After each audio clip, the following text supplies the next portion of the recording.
지난주까지 이제 열왕기상을 우리가 쭉 통해서 이스라엘 왕들의 이야기들을 우리가 살펴보았지 않습니까? 이게 이제 열왕기상 16장을 지나서 17장에 왔는데요. 왕들의 이야기가 계속되다가 17장에 와서는 갑자기 다른 이야기가 시작이 됩니다.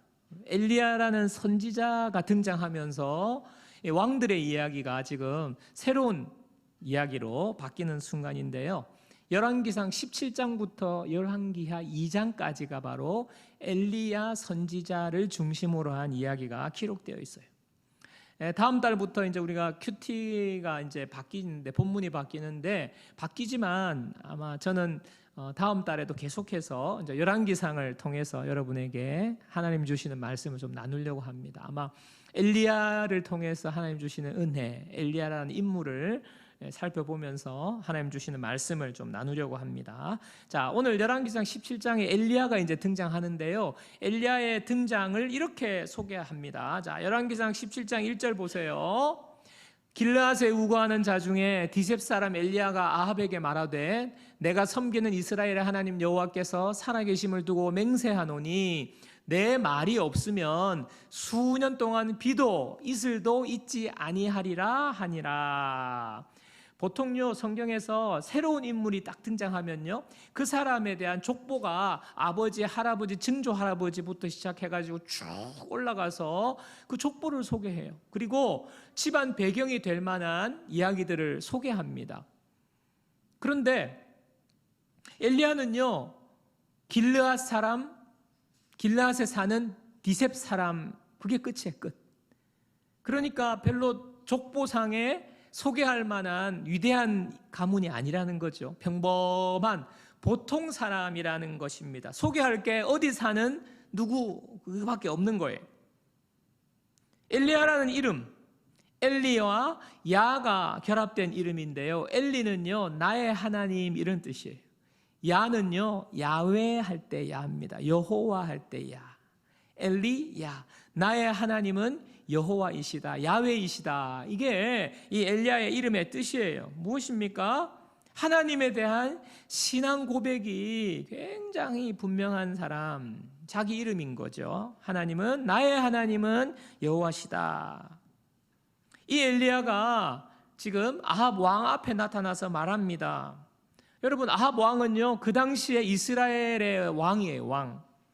엘리야가 아합 왕 앞에 갑자기 나타나가지고 지금 두 가지 이야기합니다. 나의 하나님, 내가 섬기는 하나님이 살아계시는 하나님이십니다, 하나. 그리고 내 말이 없으면 지금부터 시작해서 앞으로 수년 동안 비도 이슬도 없을 것입니다. 지금 이야기하는 거예요. 여러분, 이 이야기는요, 왕들의 이야기가 계속되고 있다가 갑자기 좀 뜬금없어요. 엘리야라는 사람도 뜬금없고 아합 왕 앞에 나타나가지고 하는 말이 뜬금없이 들리는데, 단도직입적으로 말하면요, 아합 왕에 대한 선전포고, 그 다음에 정면도전입니다.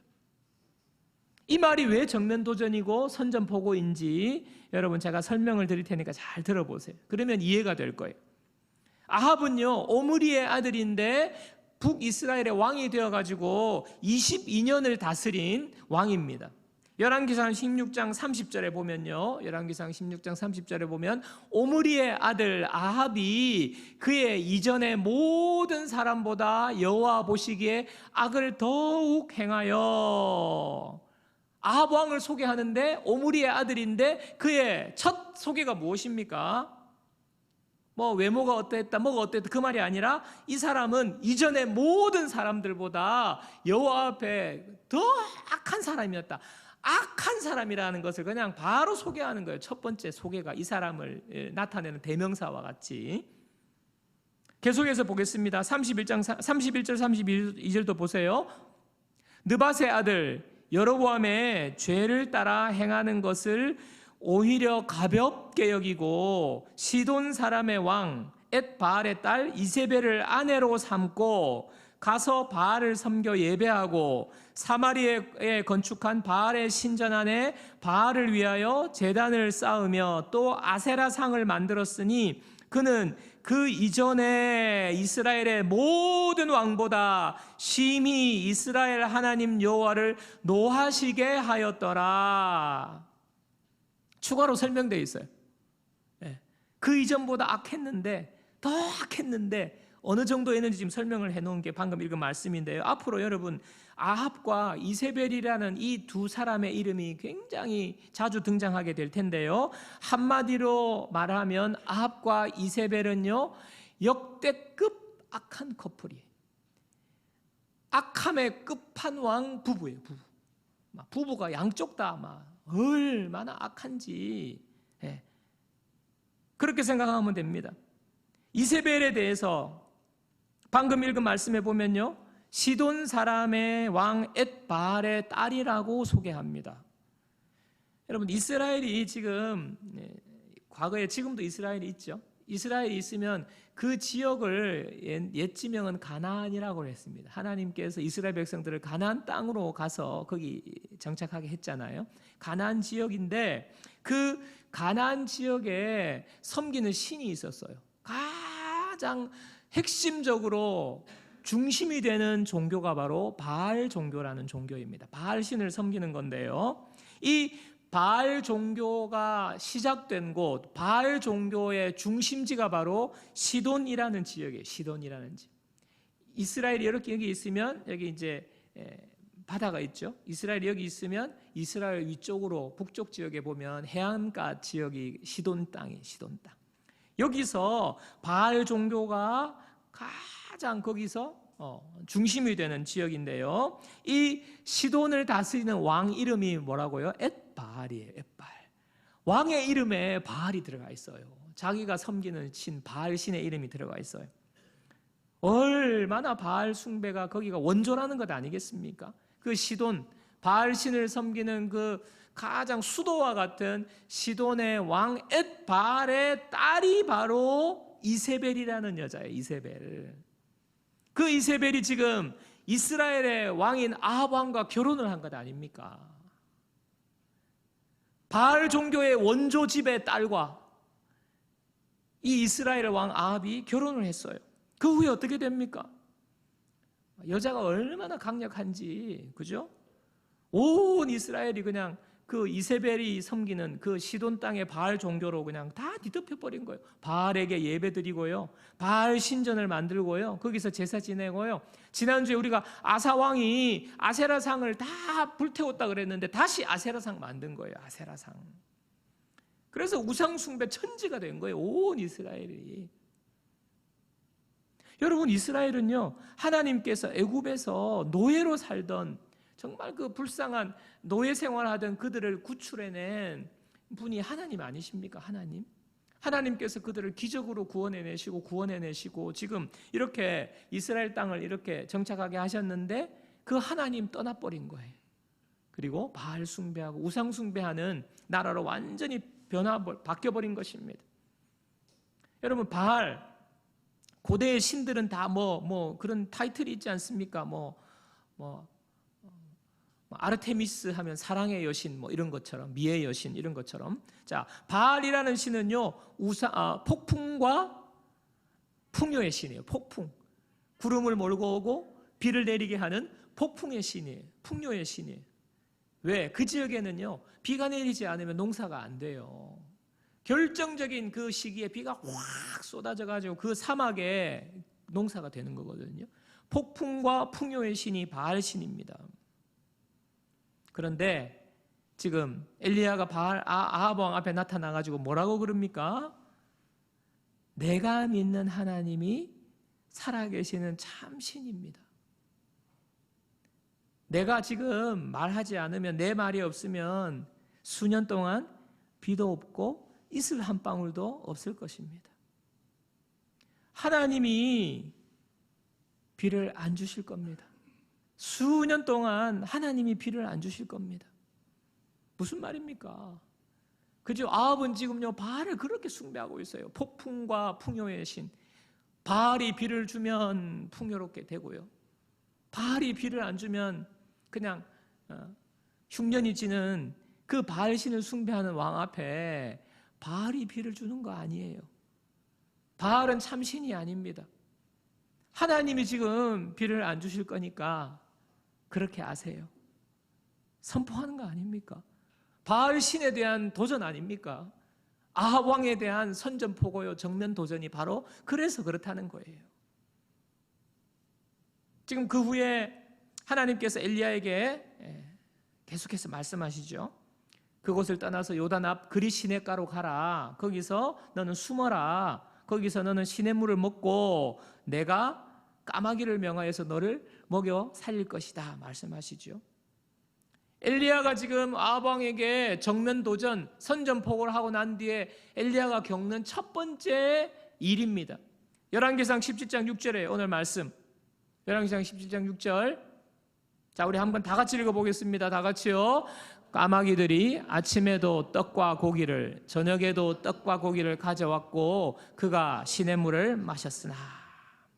여러분, 선지자는요 하나님의 말씀을 전하는 사람이에요. 내 말과 내 생각과 내 뜻을 전하는 사람이 아니라 하나님의 말씀을 전달하는 사람입니다. 지금 하나님이요 아합에게 가서 엘리야를 불러가지고 아합에게 가서 엘리야야, 아합에게 가서 이 말 전해, 내 말 전해, 그대로 전한 거예요. 순종한 거예요. 여러분, 세상적으로 보면요 일개 빽이 없는 엘리야는요 아까 말씀드렸죠, 집안적으로도 별 내세울 게 없잖아요. 어디 사는 누구라고 밖에 할 게 없어요. 빽이 하나도 없어요. 집안이 뭐 대단한 집안이 아니에요. 그런데 이 사람이 엘리야가 아합 왕 앞에 가서 이렇게 말한다는 것은요 정말 이거는 보통 사고를 친 게 아니에요. 아무런 빽도 없는 이 일개 백성이, 일개 시민이 왕 앞에 가가지고 당신 똑바로 들어, 당신 틀렸어, 당신 망했어, 앞으로 아무것도 없어, 지금 이렇게 도전한 것 아닙니까? 여러분, 엘리야가 지금 이 일을 터뜨리고 난 뒤에 삶이 어떻겠어요? 생각을 해보세요. 왕에게 도전한 일개 백성의 삶이 어떻겠습니까? 목숨 부지할 수 없는 거예요. 지도새도 모르게 죽을 수도 있고 그냥 끝난 겁니다. 인생 끝난 겁니다. 그런데 놀라운 사실, 그 순간부터 하나님의 역사가 시작되는 거예요. 하나님의 세심하고 놀라운 인도하심이 지금 바로 이어서 나오는 그것을 말하는 거예요. 지금 까마귀 사건이 하나님께서 책임지시고 하나님께서 돌보아 주시고 하나님께서 붙들어 주시는 거예요. 하나님의 말씀에 순종하는 자에게, 하나님 앞에 모든 것을 맡기는 자에게 하나님께서 어떻게 일하시는지 지금 보여주는 겁니다. 하나님의 방법이 무엇입니까? 까마귀. 여러분, 인간적인 생각으로는요 엘리야가 그냥 막 왕 앞에 가가지고 한 방 날렸어요. 너 X, 너 끝이야. 근데 여러분, 말 그대로 끝난 거예요. 자기도 끝난 거예요. 인간적인 생각으로는 끝난 거 아닙니까? 방법이 없어요. 그런데 하나님은요 방법을 만드시는 분. 하나님은 우리가 생각지 못한, 전혀 우리가 예상치 못한, 아무것도 없는 곳에서 유를 창조하시는 하나님은 방법을 만드시는 거예요. 설교를 준비하면서 또 하나님께서 제 마음에 이런 생각을, 또 회상을 하게 하셨는데, 지난주에도 잠깐 말씀드린 거지만 저희 교회가요 참 이쪽으로 예배당을 옮겨온 지 지금 2년하고 이제 2년 반쯤 지나가고 있습니다. 여러분 아시죠? 그 전에 1년 반 동안 진짜 MH 사역으로 시작했어요. 여러분, MH 교회 개척, MH 교회 개척 아십니까? 맨 땅에 헤딩하는 MH. 여러분, 아무것도 없는 상태에서 맨 땅에 MH 교회 개척을 했어요. 정말 위대한 개척입니다. MH. 맨 땅에 헤딩으로 개척해가지고 1년 반 동안에 주일만 몇 시간, 이 시간부터 시작해서 몇 시간 이제 공간을 어떻게 빌려가지고 거기서 예배 드렸어요. 그런데 코로나가 그냥 빵 터진 거 아닙니까? 코로나가 터져가지고 그때 막 너무 심해가지고 직격탄을 맞았거든요. 제대로 못 모이고 폐쇄 조치하고 그러니까 전도를 어떻게 합니까? 누구를 데려와요? 할 수 없어요. 그때 정말 전국에 어려워가지고 문을 닫는 교회들이 많았다고 합니다. 그 시간을 지내왔는데요, 그렇게 1년을 지나는 시점에 그 공간도 사용할 수 없는 상황을 맞이하게 돼버린 겁니다.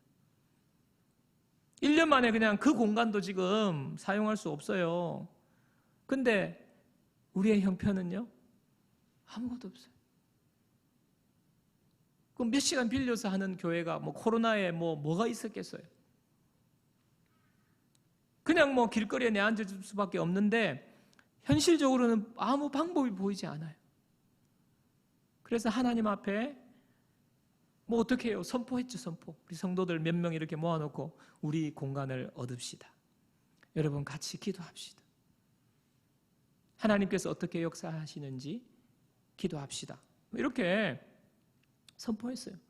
여러분 제가 사실은요 이제 와서 여러분에게 제 비밀을 좀 알려드리면 제가 막 거창하게 막 큰 비전을 품고 막 몇만 평 막 하나님의 나라를 위해서 큰 꿈을 가지고 막 이렇게 여러분에게 우리가 가야 할 이 산지를 내게 주소서 하고 막 선포한 거 아닙니다. 예, 저는요 이렇게 막 그렇게 그런 스타일이 아니에요. 막 좀 소심하기도 하고요. 무리해서 막 제가 그런 일을 시도하는 굉장히 좀 합리적인 생각이 많은 사람이고요. 막 그런 사람이 아니에요. 스타일이 아니에요. 그렇게 선포한 것이 아니라 이제는 할 수 있는 방법이 그거밖에 없다. 하나님이 떠밀어내신 거예요. 하나님이 떠밀어내신 거예요. 하나님이 상황을 통해서 그렇게 하도록 하나님이 인도하신 거예요. 최 목사 이대로 놔두면 그냥 아이고 코로나 때 그냥 여기가 좋사오니 하고 주저앉아 있을까 봐 하나님께서 그냥 편안한 곳에서 밀어내신 거예요. 그렇게 이제 시작된 거 아닙니까? 제가 이 공간을 얻고 돌아다니면서 기도하면서 공간을 얻고 인테리어 하고 이제 이렇게 들어와서 지금 지났는데 가만히 보니까요 그 모든 과정에서 하나님께서 오늘 엘리야에게 보내주신 까마귀를 우리 교회에도 많이 보내주셨다 생각이 드는 거예요. 지금 생각하니까 이 업체를 여러 곳 이제 해놓고 정했거든요. 근데 그 업체에서 인테리어 하는 그 팀장이 해필이면요 목사님 아들이었어요. 목사님 아들이 그 건축회사 일하는 팀장이었어요. 근데 이 젊은 팀장님이 목사님 제 말을 하면요 너무너무 잘 받아주는 거예요. 그리고 목사님 제가 생각해 보니까 이게 좀 더 나은 것 같다고 막 본인이 더 잘해주려고 하는 거예요. 제가 사실은 여러분 인테리어 할 때 재정이 그렇게 많지 않거든요. 그래서 얼마 딱까지 선을 정해놨어요. 그러니까 계속 잘해주고 이렇게 하기가 쉽지 않을 텐데 그 형제가 그렇게 해준다고 하는 거예요. 하나님이 보내신 까마귀. 몇몇 분들은요 소식을 듣고요 헌금을 보내주셨어요. 제가 막 코로나 기간이라서 어렵기 때문에 막 주변에 우리 해야 된다고 헌금해 주세요. 그런 이야기 일체 하지 않습니다. 또 제 스타일이 또 그렇지가 않아요. 근데 어떻게 알고 건너 알고 건너 소식을 듣고 헌금을 보내주시는 거예요. 하나님이 보내주신 까마귀.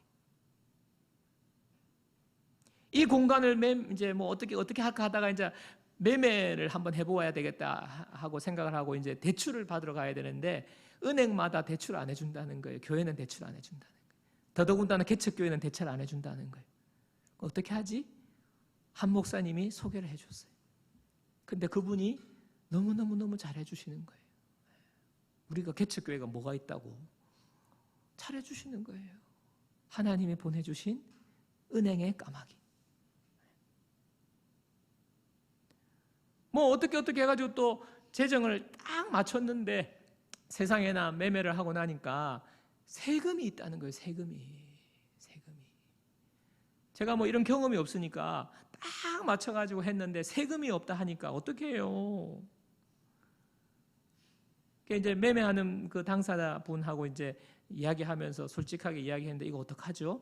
그러니까 원래는 그쪽에서 세금을 내면 이제 우리가 이렇게 해주는 그런 건가 봐요.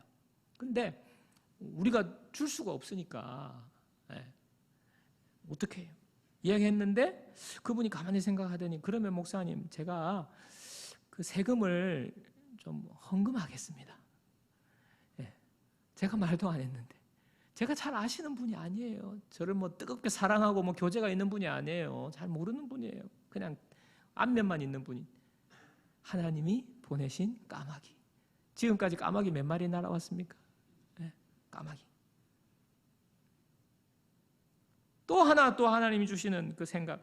우리가 이제 이곳을 정하기 전에 저쪽까지 법원 쪽까지 막 매주 뭐 매일 땅 밟게 하면서 찾았는데 진짜 좋은 싼 곳이 나와가지고 가계약을 했어요. 가계약을. 여기 뭐 안 오고 딴 데 갈 뻔한 가계약 그 장소가 있어요. 가계약을 했는데 세상에나 계약을 빨리 해야 되는데 이 주인이 계약을 안 하는 거예요. 이번 주 하기로 했는데 다음 주로 미루고, 다음 주에 하기로 했는데 또 다음 주 미루고. 어떻게 해요? 왜 계약을 안 하지? 진짜 우리 빨리빨리 지금 한 주가 급한데 계약을 안 하는 거예요. 한참이 지나서 계약을 파기하겠다는 거예요. 그 사람이, 그 양반이. 근데 저 몰랐거든요. 계약을 파기하면요 계약금의 2배를 주는 거예요. 네. 내가 건 계약금에 1배 더, 2배로. 야, 이게 뭔 돈입니까? 이게 뭔 돈? 하나님이 보내주신 까마귀. 까마귀를 통해서 물어다 주는 거예요. 제 머리로 생각할 때, 제가 생각으로 이 상황을 볼 때, 이거는요, 시작할 수 없는 일이에요. 이 상황에서 지금 이 몇 명 가지고 무슨 장소를 얻어요? 인간적인 생각, 세상적인 생각으로는 할 수조차 없는 거예요. 그런데 상황을 통해서 하나님께서 말씀을 주시고 그 말씀에 순종해서 나아가니까 하나님이 필요를 채우시고 하나님을 돌보시고 하나님의 일하시는 역사를 경험하게 된 거예요. 인간적인 생각으로요 아무것도 하지 않았으면요 정말 하나님의 역사는 우리가 경험할 수 없는 거예요. 엘리야가 지금 하나님의 말씀에 순종하여 지금 정말 목숨을 건 일을 한 거 아닙니까? 아합 앞에 가가지고. 그때 마음이 어땠겠어요? 야, 이거 하면 나 죽겠는데. 이거 하면 안 되는, 이건 하나님, 이거 아닙니다. 인간적인 생각으로는요, 엘리야가 할 수 없어요. 근데 순종하니까 하나님이 일하기 시작하는 거예요. 그게 바로 첫 번째가 뭡니까? 까마귀 사건. 까마귀로 먹여주시고, 입혀주시고, 돌보아주시고, 지켜주시고. 자, 이어서 두 번째 이야기가 이제 사르밧 과부 이야기도 등장하는데 봅시다. 열왕기상 17장 8절 9절이에요. 여호와의 말씀이 엘리야에게 임하여 이르시되 너는 일어나 시돈에 속한 사르밧으로 가서 거기 머물라. 내가 그곳 과부에게 명령하여 내게 음식을 주게 하였느니라. 하나님은요 엘리야를 이제 그릿 시냇가에서 까마귀를 통해서 먹이시고 난 다음에 또 다른 경험을 하게 하시는데요. 과부에게 가라고 합니다. 사르밧 과부. 근데 이 과부는요 시돈에 사는 사르밧 과부예요. 여러분 시돈 땅 앞에서 설명을 드렸죠. 이 시돈은 바알 숭배의 가장 중심지라고 그랬습니다. 바알 종교의 본산인 그 시돈의 사르밧 여인이에요. 이 여인이 너에게 엘리야에게 음식을 줄 거라고 했는데 과부는 지금요 상황이요 한 끼 식량밖에 없어요. 여러분 그 당시에 과부는요 사회적인 가장 약자예요. 제일 비참한 사람.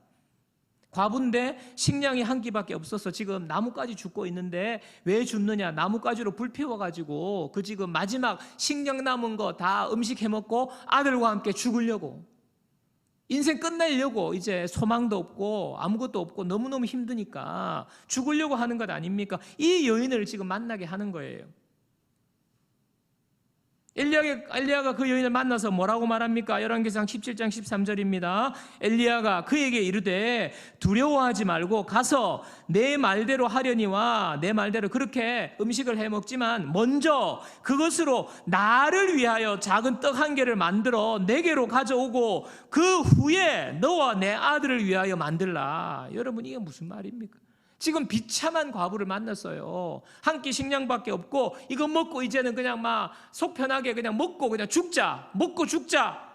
아들과 함께 죽자. 깊은 절망에 빠져 있는 여인에게 지금 먼저는 두려워하지 말라고 하는데 이것은 참 어떻게 보면 위로의 말이고 할 수 있는 말이에요. 그런데 그 뒤가 작은 떡 한 개 만들어가지고 나부터 먹이라는 거예요. 나부터 먹이라는 거예요. 세상에. 한 끼 식량밖에 없는 과부에게 선지자가 말이야. 도와주지는 못할 망정 그 마지막 양식 가지고 떡 만들어서 내 먹게 해달라고, 나한테 가져오라고 지금 이렇게 요구하는 거 너무 파렴치한 거 아닙니까? 이 진짜 거룩한 선지자 맞습니까? 여러분 그런 생각이 드는데요, 다음에 이어지는 말씀에 그 이유가 있어요. 열왕기상 17장 14절입니다. 우리 다 같이 이 말씀 읽겠습니다. 다 같이요.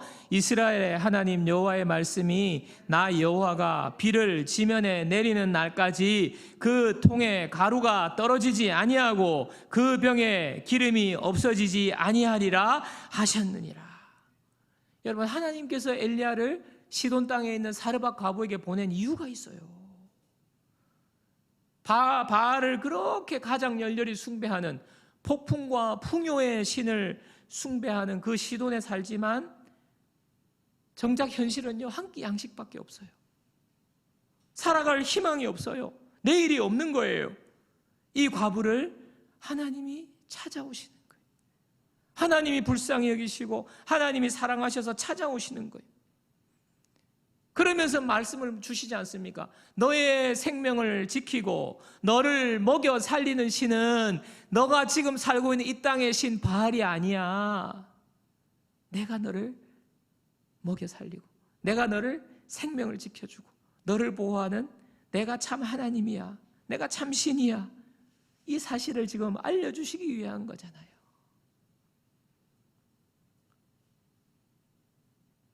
하나님을 소개해주고 하나님을 믿으라는 거예요. 믿겠다는 결단, 믿으면 믿게 될 때 너의 삶의 통에 기름의 병에 마르지 않을 것이다. 그 믿음의 결단으로 모습이 마지막 식량으로 떡을 선지자에게 드리는, 그것이 바로 믿음의 결단을 말하는 거예요. 믿음의 결단. 여러분 믿음은요 결단입니다. 결단. 믿음은요 결단의 대가를 지불하는 거예요. 여러분 예수님을 믿으려고 할 때 예수님 믿는 게 정말 쉬운 게 아니에요. 결단이에요. 결단. 여러분 그렇게 해서 지금 이 자리에 앉아와 계시잖아요. 처음부터 그냥 막 쉽게 막 믿음으로 막 내가 예수님 믿겠다고 하고 이렇게 온 사람이 어디 있습니까? 처음 예수님 믿는 사람 중에 여러분 예수님 믿으려고 하면 뭐 가족 중에 야 집안에 종교가 2개면 집안 망한다. 예수 믿으면 안 돼. 우리는 집안이 불교이기 때문에 예수 믿으면 안 돼. 여러분 이렇게 하잖아요. 무엇입니까? 그런 두려움을 안겨주는 말, 그런 핍박을 견뎌내는 대가의 지불이 그 믿음의 결단에 들어가 있다는 거예요. 여러분 그것 돌파하지 아니하고 그거 결단하지 아니하고 어떻게 믿습니까? 이번 주에 교회 나오려고 뭐 교회 가니까 분위기도 좋고 좋은 분들도 많고 교회 나오려고 내가 한번 다녀보겠다고 이렇게 했는데 갑자기 이번 주에 막 갑자기 자기 몸이 아프고 애가 아파요. 근데 꼭 그거를요 내가 교회 나가려고 하니까 이렇게 됐는가 보다. 그 연관을 시키는 것도 나는 말이 안 된다고 생각되는데, 여러분 안 믿는 사람들 1년 내내 안 아픕니까? 감기도 걸리고 하잖아요. 근데 꼭 그렇게 연관시켜서 아이가 아프거나 뭐 교통사고가 나기도 하고 어려운 일이 생기는 경우를 종종 봐요. 가끔씩. 근데 여러분 이런 것을 믿으려고 할 때 여러분 그것을 감내하는 거예요. 감내. 인내로 또 고난을 감내하는 그것이 바로 대가 지불이에요. 그게 지금 사르밧 과부에게 요구하는 것 아닙니까? 여러분 믿음의 결단 없이는요 예수님을 만날 수 없어요. 믿음의 결단이 없이는요 하나님을 경험할 수가 없어요. 결단하고 믿음의 대가를 지불하니까 무슨 일이 일어납니까? 오늘 17장 17절 읽겠습니다. 여호와께서 엘리야를 통하여 하신 말씀같이 통에 가루가 떨어지지 아니하고 병에 기름이 없어지지 아니하니라. 여러분 한 끼 마지막으로 해먹고 이제 죽자. 그 과부의 비참한 인생이 풍성한 삶으로 바뀐 거잖아요. 가뭄 동안 통의 가루가 마르지 아니하고 병의 기름이 마르지 아니하는. 사랑하는 여러분, 우리의 삶에 과부와 같이 경제적인 어려움 가운데 주님이 찾아오시기도 할 수도 있지만요, 여러분, 우리의 삶이 꼭 경제적인 어려움만을 말하는 것은 아닙니다. 여러분, 수많은 사람들이요, 과부처럼 내일이 없는, 내일을 생각할 때 답답한 절망의 마음이 있어요. 마음에 고통이 있어요. 마음에 어려움이 있어요. 사람들이요, 그냥 다 잘 사는 것 같고, 직장 있고, 집 있고 하니까 잘 사는 것 같고, 부귀영화를 누리고 평안하게 사는 것 같아 보이지만요, 여러분, 과연 그럴까요? 과연 그럴까요? 폭풍과 풍요의 신이 다스리는 이 시돈 땅 한가운데에 사르밧 과부가 있어요. 절망과 고통 속에서 내일이 없는 이 과부와 같은 절망적인 사람이 있는 겁니다. 양식이 없는 사람이 있는 겁니다. 마음이 공고한 사람이 있는 겁니다. 마음이 공고한 사람이 있는 거예요. 그럴듯한데, 보통 사람인데, 사는데, 부족함이 없는데, 월급도 따박따박 들어오고, 행복하게 사는 것 같은데, 마음에 공허함이 있는 거예요.